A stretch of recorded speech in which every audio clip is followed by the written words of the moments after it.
welcome back to a studio shot Think, Pare, Share, first one since the pandemic. So very happy about that. And so for this special occasion, we've got a very special guest. Burke Nixon received his MFA in creative writing from the University of Mississippi, where he was a John and Renee Grisham Fellow in fiction. That's the John Grisham from all those books that are so popular. Before joining Rice's program in writing and communication as a core lecturer. Before that, he taught at a first-year writing program at the University of West Georgia. He's a native Houstonian, so that's nice. And he began his teaching career here at Sharpstown High School in 2003, a little while ago. His writing has appeared in the American Scholar, Commonweal, Paste, and the Oxford American, among other journals. He's published many book reviews, among other things, and we're going to get into that. He's also wrote an op-ed about ChatGPT, so that's going to be coming up too. Burke Nixon, welcome to the show. Thank you so much for being here. Thanks, man. Thanks for having me. Let's talk about your years at Sharpstown. What was it like being a first-year teacher at Sharpstown all those years ago? Oh, man. Not a question that I could answer in just a simple way. It was like one of the best years of my life and one of the hardest. I remember like parking in the parking lot over there, and then some days being like, I don't want to get out of my car. I taught reading, and so I had all 4 grades in the class at the same time. I had ESL students and non-ESL students mixed, and I had no curriculum, and so it was like figuring everything out as I went. I was talking to you earlier about reading workshop and how that kind of saved me, and I just started building a huge collection of books where the students could self-select their books, and like once I did that, then it started to like kind of get rolling because I had students actually find books that they liked, books that were on their level, and then it became cool, and we did Polaroids. They could take, every time they finished a book, they'd have a Polaroid and take a picture of themselves with the book. It's like a way to recommend other books and show people that they read it, and then it got good. But there were some hard times in there where I did not know what I was doing, and or I struggled a little bit, you know. Well, what would your advice be to a teacher who's seeking to do a reader's workshop scenario in their class, and like you, feels like that there's a paucity of curricular resources or support for whatever reason? I'd like to think there's more support now, but maybe not. What would your advice be to a young teacher who wants to sort of implement reader's workshop, writer's workshop, implement more student choice and voice in the classroom? How does that work? How do they get over there? Were you afraid? When you're trying to make the pitch for it to your students or to an administrator, to me, I really believe in the pitch, because why does anybody read, choose to read? Because of pleasure, because of meaning, because they actually like read something that they love. And if you can get students to have some agency and get to choose books, and you give them a wide variety of books and books where they can recognize their own experience, then like the students will actually willingly want to read and realize, hey, there's a reason for me to read. I can enjoy this. I'm not being forced to do it. And same thing with writing. If you give them a chance to write about what they want to write and write about their life, and write something that they're really interested in, they'll do it, even if you're not making them do it. And that's how, I'm sure that's how you learned, and that's how I learned. We learned from getting really into something and excited about something, and then choosing to do it even if no one made us. Yeah. And so I think that's the rationale. And so you could tell, an administrator, hey, this is a way to make the students buy into their own education and choose to see some pleasure and meaning in it. As far as resources, that's the hard part. Sure. I think that rationale can help, but man, it's hard. You need a lot of books to do a reading workshop, and a lot of good books, and really well curated books. And that was a fun part, to learn about all these different books.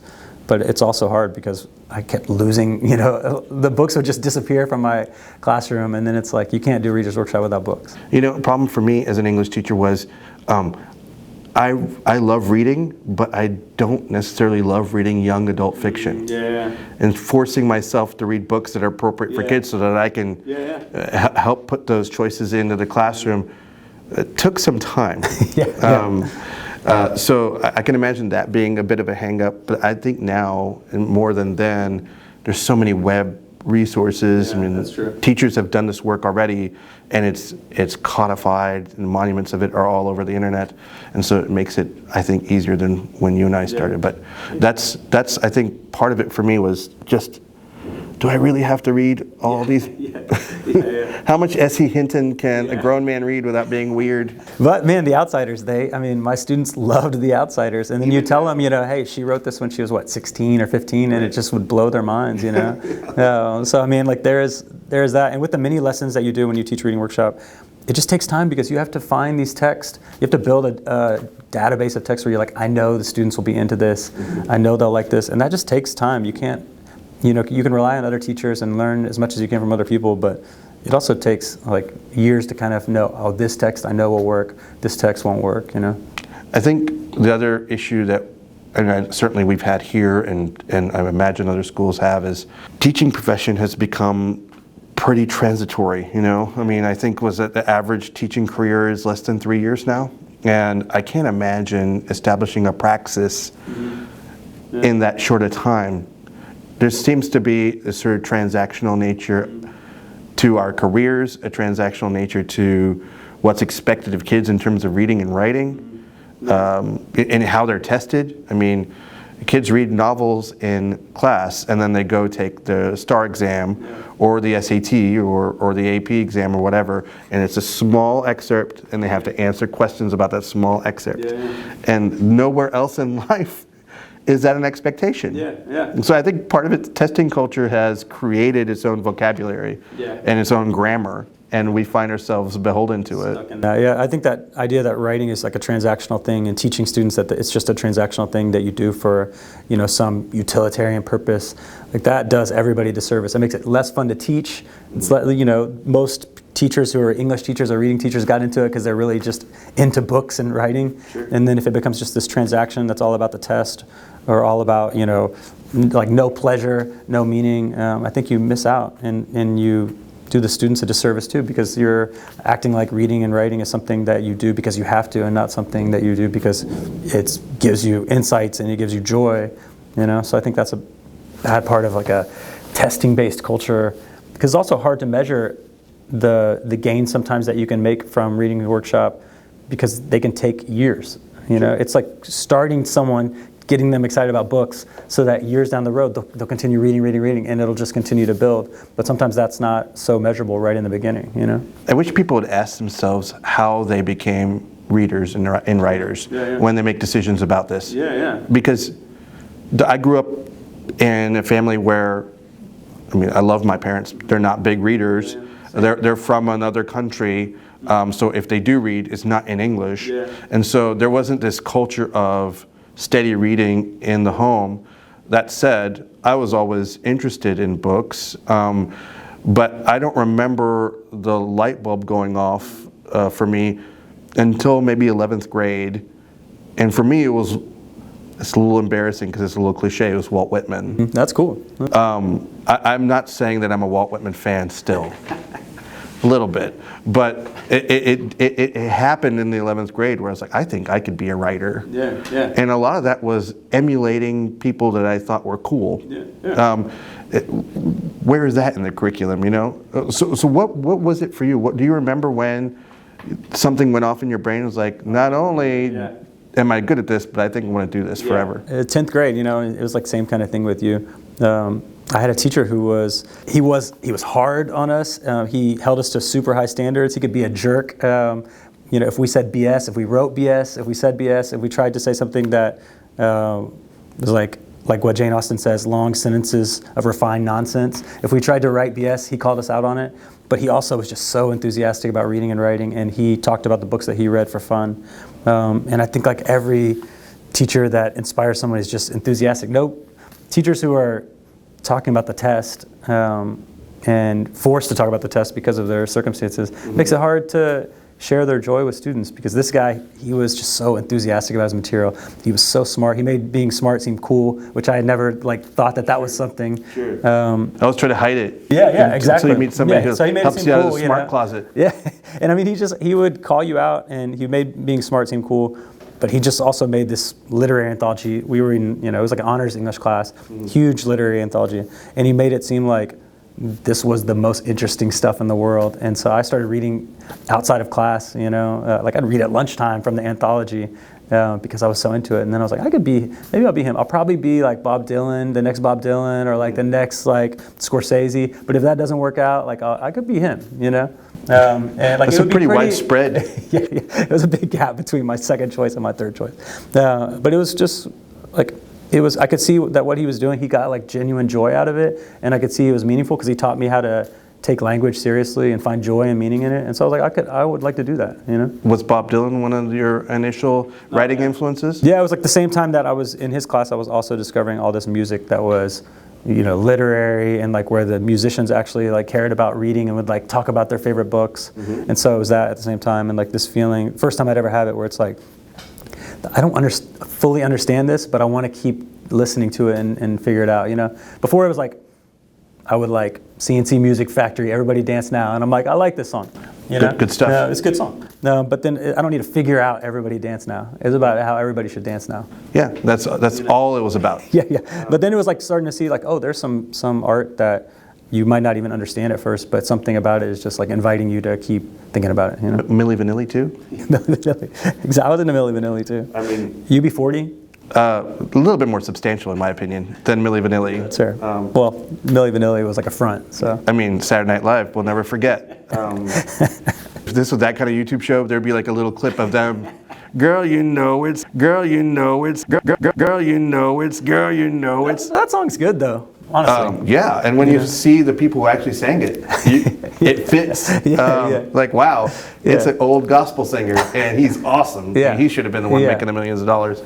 Because like the next stage that happened when I was a sophomore is like, okay, I found out all this stuff where being smart could seem cool, but then the next stage after that is realize also that can make you a snob. It's like almost like a fine line you have to walk between being or stages smart you have to go and through. snob. You know? Yeah. I kind of feel like that's what punk rock is. Yeah. You know, it's like, yeah, we're the smart kids that like to make music, but we're going to purposely sabotage ourselves so that we don't look like snobs. Yeah. Do you feel like you have that impulse in you? I think you see writers and teachers who are open-minded and like who are unashamed to love like whatever they love, and it doesn't have to be the artiest or coolest or smartest thing. And then you see people like that, and you're like, oh, it's okay to like they give you permission like to not be a snob, you know. And then you start to realize like, oh man, I was so close-minded about this, and then you hear some song later. I was close-minded about so many things, like musically and literature-wise. And then you like later try it, or someone that you trust says, "Oh no, this is actually good," and you're like, "Oh man, I was close-minded about this." I can't think of times in my life where my mind actually felt like it was closing, like when I go from one music to another. Yeah.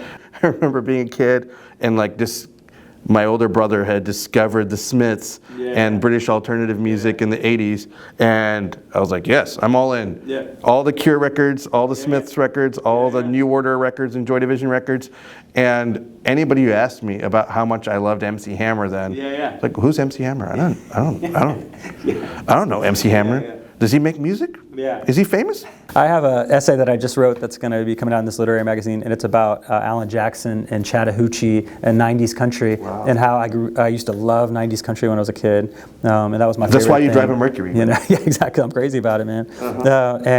So then I just, you know, I got into Bob Dylan and all this stuff, and then I thought like, oh, country music is like the least cool thing in the world, modern country music, and so I would just like act like I never loved it, and then you realize like, oh, so much stuff I love comes from this, and this is just clever, fun, joyful stuff. Why am I hating on it, you know? And you finally give yourself permission again to like what you like. There's also like a whole world of country music that has different like pockets. Yeah, for sure. Was there a writer that turned you on when you were that age? Like I still think some of my favorite stuff to read is just the kind of stuff you read like sophomore, junior year of high school. Those are still kind of my favorite books. Like those books that are, you can talk about them forever, you can think about them forever, but they're also fun to read, like The Great Gatsby, Catcher in the Rye, My Antonia by Willa Cather, like all the stuff you read sophomore, junior year of high school. I got Dickens, you know, we read Dickens at Sharpstown with a group of my seniors. We were reading Great Expectations, and it was like fun to read it with them. They were, you know, there's like one character makes fun of the main character because he gets too snobby and he gets too like big for his britches, Pip does. And so the character starts saying like, don't know ya, like mocking him, like he pretends not to know the people that he used to like. And then my students would be in the halls, you know, at the old building here, and just start saying, "Don't know ya," like to me, you know, "Hey, what's up, Jeffrey? How you doing?" Like, "Don't know ya," you know. And I was like, man, that's cool. They're making Dickens references in the halls. Yeah, you know? They're using Dickens to be dicks. We're gonna have to cut that out. Why? That's the best part, man. I know. It's a YouTube show. They do all sorts of weird stuff on YouTube, I hear. Like you, I have a degree in creative writing, but I veered off into education, high school education, and I just stayed. Yeah. I didn't do the dynamic thing and uproot my family and go to Mississippi. Yeah. To the wilds of Faulkner country. I stayed. Yeah, but you're also like serving your student population here, and like doing that hard work. It's comfortable for me. I love it. And after 21 years. But you can love it, and it can still be hard work at the same time. Yes. When I think back on being a young teacher, in my case, I was at Pare High School in East Houston, and having opinions at that age, and making decisions at that age, and now at this age, looking back, like, that man shouldn't have been allowed to make those decisions. That man was a child. Yeah, he literally. I mean, that's the hard thing about being a 22, 23-year-old first-year teacher is just like you have to learn from experience. And like some people can tell you things, but you still have to learn it for yourself. And you like, inevitably can only learn from making mistakes. And I remember just being so afraid to be discovered how old I was. Sure. And like I walked in the classroom first day at Sharpstown, and I was like, I hope they just don't ask me like how old I was. And then someone was like, we're in there and class is about to start, and someone said, how old are you? And I looked like, oh crap, like I have to answer the question. And they were looking at one of the students, and it wasn't to me. And the student was from Afghanistan, and the student was 22. The student was 22, and I was 22 also. And so the kid said 22, and they were like, damn, you're 22. And I was like, please let them not ask me right now, because I'm the same age as my student. And literally by the next period, every kid filed into your class saying, hey, it's a 22-year-old teacher. Yeah, exactly. Right? Because that news moves fast. Yeah. I sort of came to know you as a writer through the ChatGPT op-ed that you did. Mm-hmm. And I can't say in earnest that I know you as a writer because I've only read very few things. I've read that op-ed and then a number of book reviews that I've been able to find readily online. That ChatGPT article actually was what triggered me to learn about ChatGPT. I had no clue it was going on. The article came out January 1st in Houston Chronicle. We'll put a link of it in the description of this video. And not only did I have to figure out what this chatbot was, but then you had a substantial argument about how it wasn't necessarily going to change college writing. So what was your essential thesis in that article for those that haven't read it? And that was January, and now it's coming on March. Do you feel the same way? That's a great question. That's a really good question.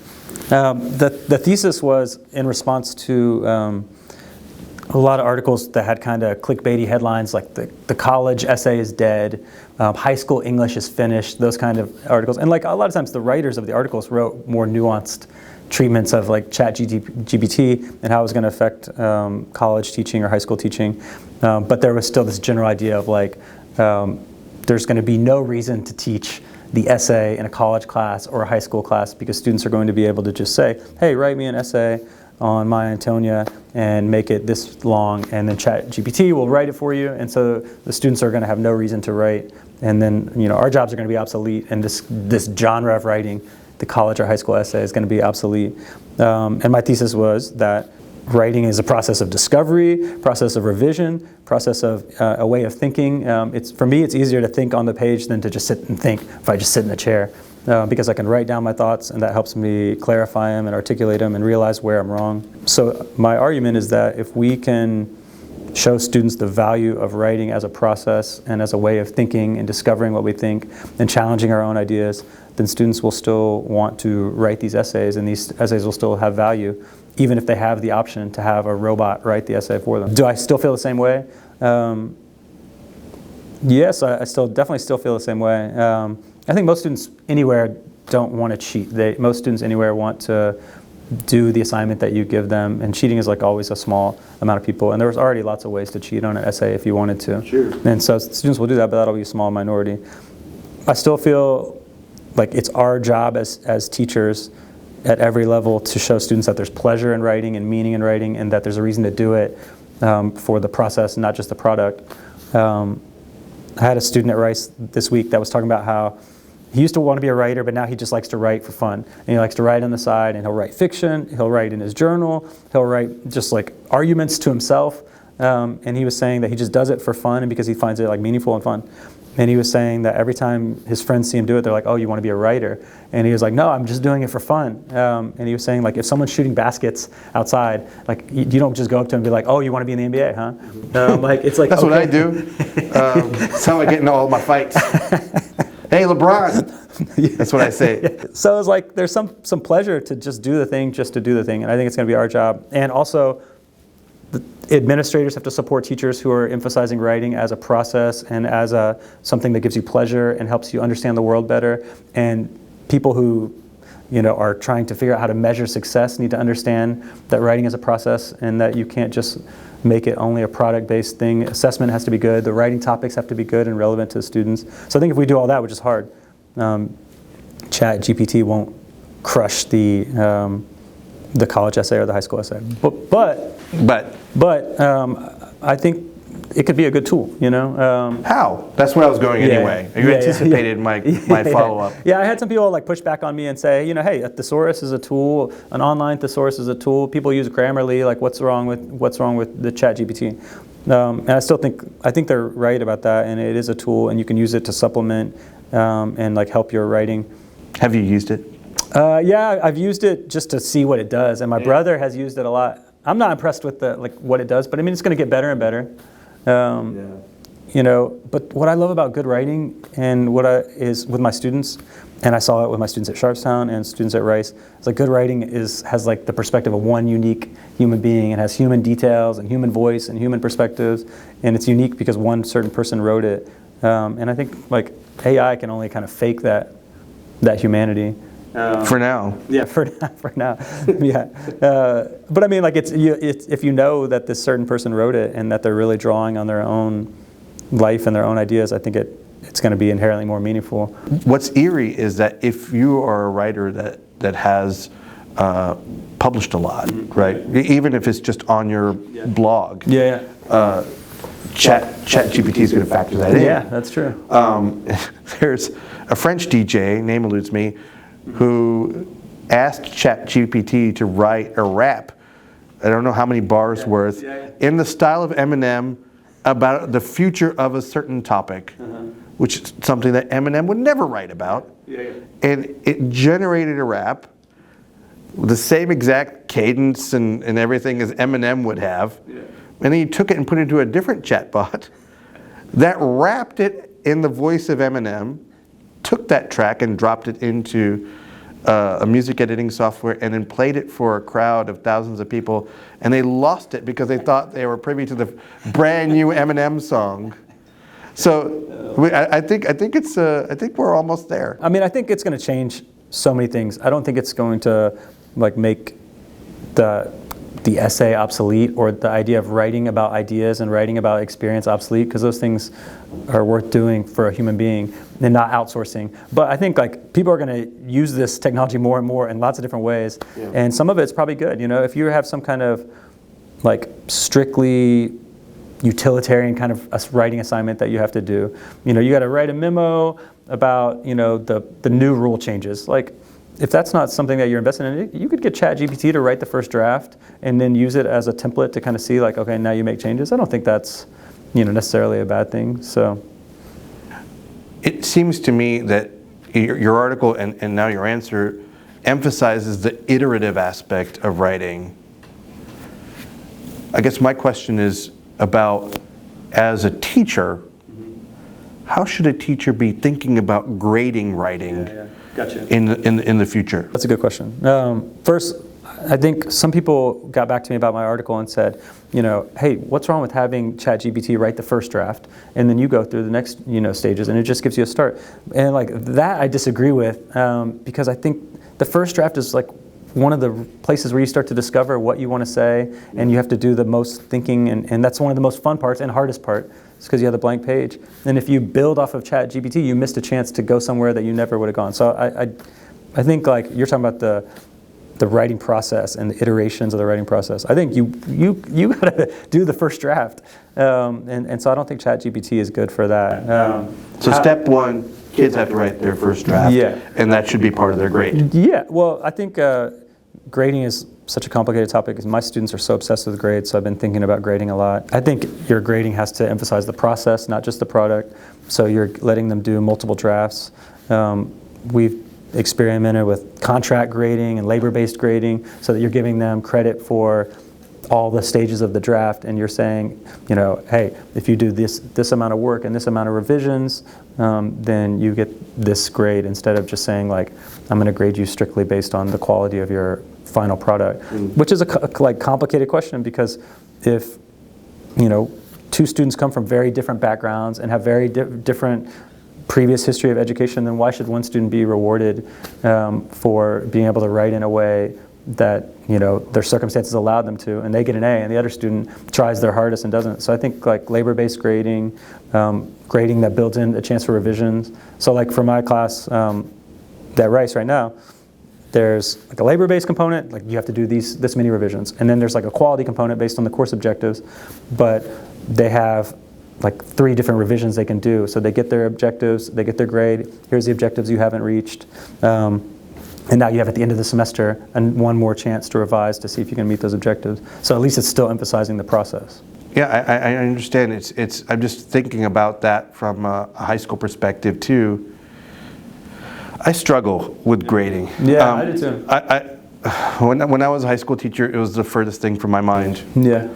I just wanted kids to learn and to be happy to learn, and I was essentially there to provide an artificial grade that was supposed to, in some weird metaphorical world, mean something to somebody. 91, what is a 91? Even the word grade doesn't come to us from Socrates or Plato. It comes from industry, you know? Where else do you see the word grade besides construction and eggs? Construction and eggs. And with something like writing, and then you take, like, I teach a class on the personal essay at Rice, and some of my favorite things that I ever read at Sharpstown were Sharpstown students writing personal essays about their lives. How do I say, like, okay, you wrote this story about some incredible struggle that you had in your life, and you worked on it for 3 weeks, and you get a 79. Yeah. You know? Yeah. Like, what? Like, that doesn't... It's almost a B. Yeah. I have a problem with grading, and I think it's really complicated, and more people are starting to realize it's complicated, and sometimes it takes away student motivation, it takes away student focus on learning, and you know, someone at Rice who was working at the Center for Teaching Excellence at Rice was saying, you know, we have to figure out a way to make grading meaningful, manageable, and moral, like, you know, ethical, you know, but it's so hard. Manageable is so hard because writing takes so much time. Absolutely. And then meaningful, like not arbitrary. Not arbitrary, and then fair. And so it's really hard, you know.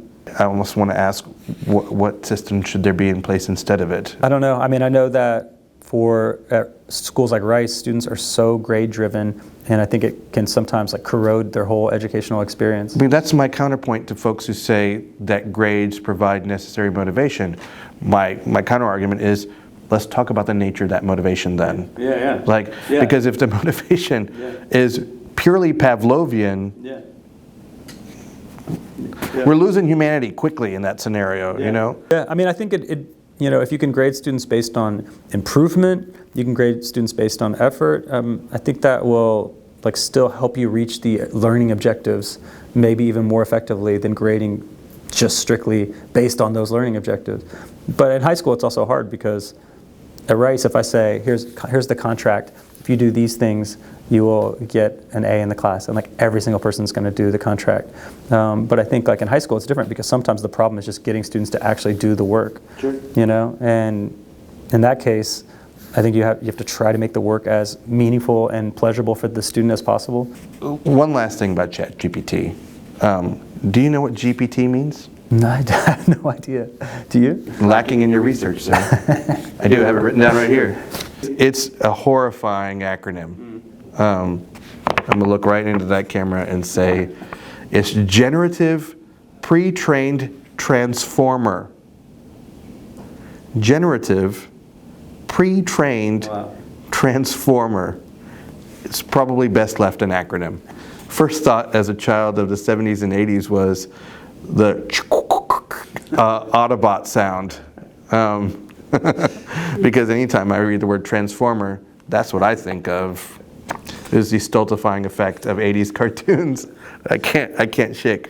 And now there's movies, but I haven't watched one of them because I don't want to ruin my memory of.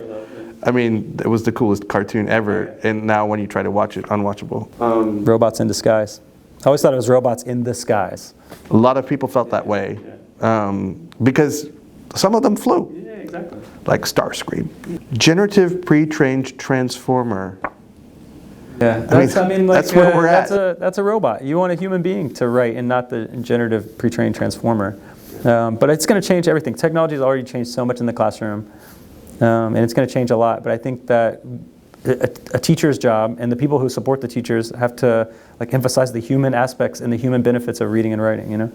Here's what I'm interested in from an optimistic point of view, as relates to chatbots. I don't think as a former English teacher that students get near enough authentic feedback to their writing. Yeah. Sharpstown is no different than many other schools. We're over-enrolled. Our building was built for like 1,250 kids. We're pushing 1,850. So the class sizes therefore are large in a lot of cases. I don't think that kids are getting the kind of feedback that they need in order to be better writers all the time. Yeah, for sure. I can't imagine it being too far-fetched, given the fact that you can ask ChatGPT to write an article that's 3,000 words long about 5 leading causes of the partition of India in 1947, which I did, and it was an awesome article. It's like, this is way better than what I would have written. And I taught social studies, and I'm from that part of the world. So thanks, ChatGPT, for making me feel like an idiot. I can't see us being too far from, this is my first draft of that article. ChatGPT, what would you do to make it better? Yeah. And that could be good, yeah. You would be okay with that?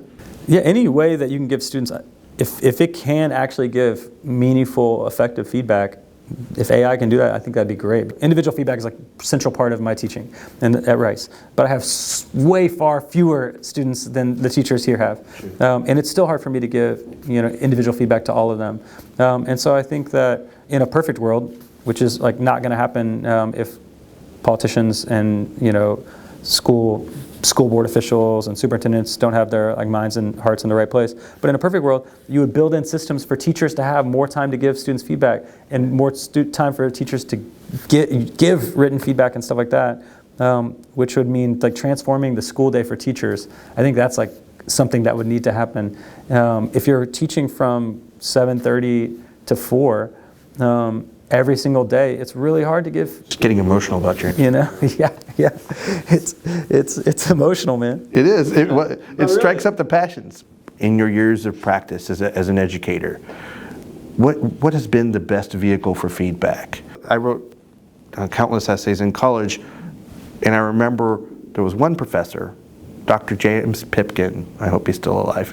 He would ask for an additional blank page at the end of the draft he turned in, and in pencil, in longhand, he would write feedback, and it would often take up that whole page. Oh man, see, that's a gift. Feedback like that is truly a gift, because someone took the time to care about your writing enough to give you a page of feedback. Some person who's probably very busy and has read so many papers, that's a gift. That kind of feedback is truly a gift. What I didn't get from Dr. Pipkin necessarily, because of just the way things were set up, was face-to-face feedback. Yeah. Subsequent to that, I've also had that. It's like, hey, come talk to me about this. Yeah. What have you settled on? What do you think is the best way to go?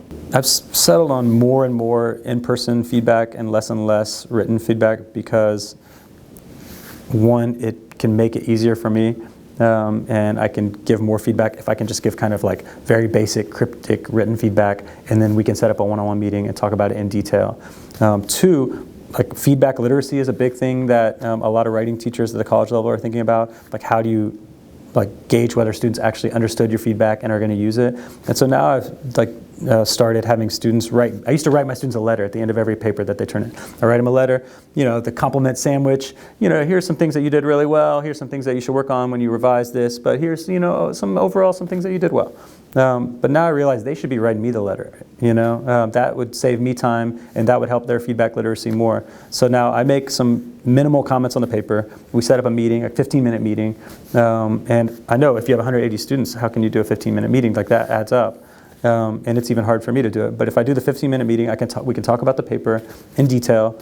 I can explain certain key parts, and then I say, okay, now you go write me a letter and tell me what you take from this meeting. What were the strengths of your paper? What are some areas that you need to focus on in revision, and how are you going to go, achieve that in revision? So when I listen to you talk passionately about feedback, and I also explain what feedback meant to me as a student and as a teacher, it's that almost like feedback is notes passed through the walls of a confessional booth between priest and parishioner. It's a very private kind of thing.